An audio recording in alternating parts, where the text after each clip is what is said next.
Boys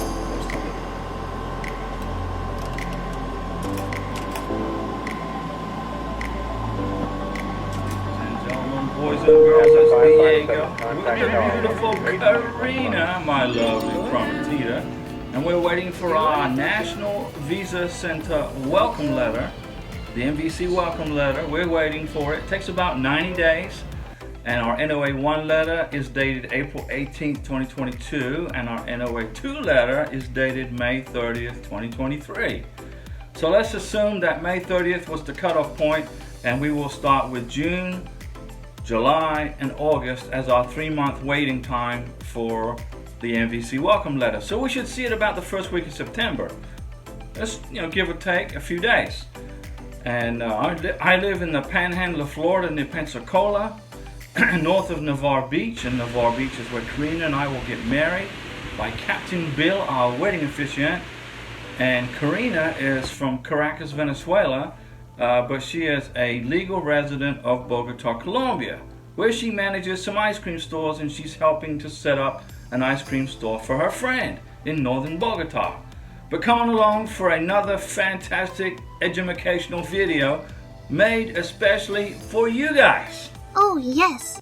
So you got your K2 visa or K1 visa, K1, K2, whichever, in your passport. It's right there in your passport, Miss Beneficiary, Mr. Beneficiary.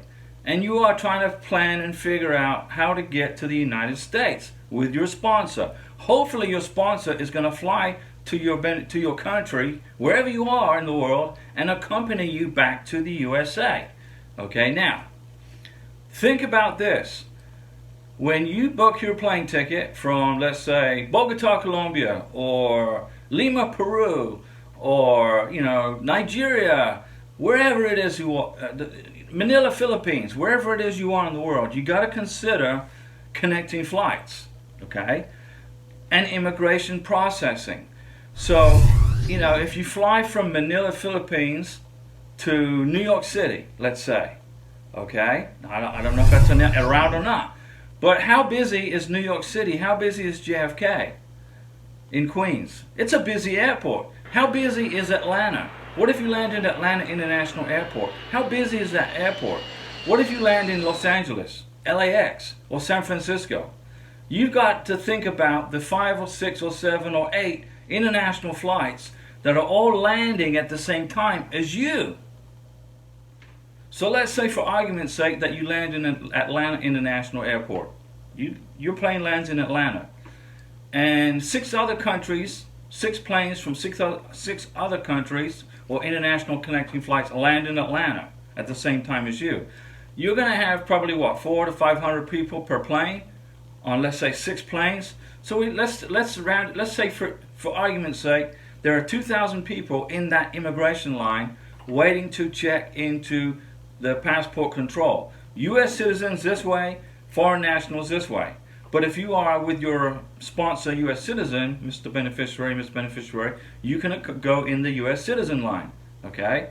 So you got 2,000 people all getting lined up for immigration. How long is that going to take? 2 hours? 3 hours? What if you have a connecting flight that's 3 hours from when you land? Are you going to make it? Probably not. You won't make the connecting flight. You won't do it. It's going to take you 2 to 3 hours just to get through immigration. So when you book your flight, Mr. Sponsor, Miss Sponsor, for your beneficiary to come to the USA, no matter what airport it is you land in, you need to allow at least 6 to 8 hours between the time you land and your connecting flight. Okay? That way you don't miss your connecting flight. That way you don't get stuck in a hotel for the night in the airport, outside of the airport. Right? Makes sense, right? So think about this. Before you book your flight, think about connecting flights. If you have to go from JFK to Atlanta, okay, or let's suppose you land in Atlanta, then you got a connecting flight to Connecticut or Maine or Florida, wherever. Plan for the connecting flight and plan for the time in between. Don't forget to mark your suitcases so you can identify them. All right. So when you go to the carousel and the suitcases are going around and around and around, you need to be able to identify your suitcases, quickly amongst the thousands or the hundreds of other suitcases on that carousel, because you're in an immigration process. Those other people could be tourists. They could be business people coming back home, whatever the case may be. But you're an immigration beneficiary. You want to find your luggage as quick as you can, get it, get through immigration, get in front of the Border Patrol officer, and get the check-in done so that your I-94 form can be generated. You're going to need that for when you adjust your status to green card. Okay? Alright guys, don't forget I do a live stream Mondays, Wednesdays, and Saturdays. Mondays at 7 p.m. Wednesdays at 7 p.m. Saturdays at 7 p.m. Live stream, free advice.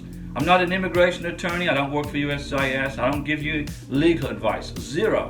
But I've been through the K-1 visa process twice. I've been through the spousal visa once. I know how it works. I know how this process works. So I give you free information to hopefully save you thousands and thousands of dollars in immigration fees from attorneys, or making bad mistakes that cost you money in the future, okay? Because you gotta repeat the process or whatever. Okay guys, hang in there. Karina and I send you our best wishes. We're here for you. We're gonna help you get through this process. We're gonna pull you over the finish line, and we will soon see you flying on an airplane with your K1 and K2 visas and your passports. See you at the live stream, guys.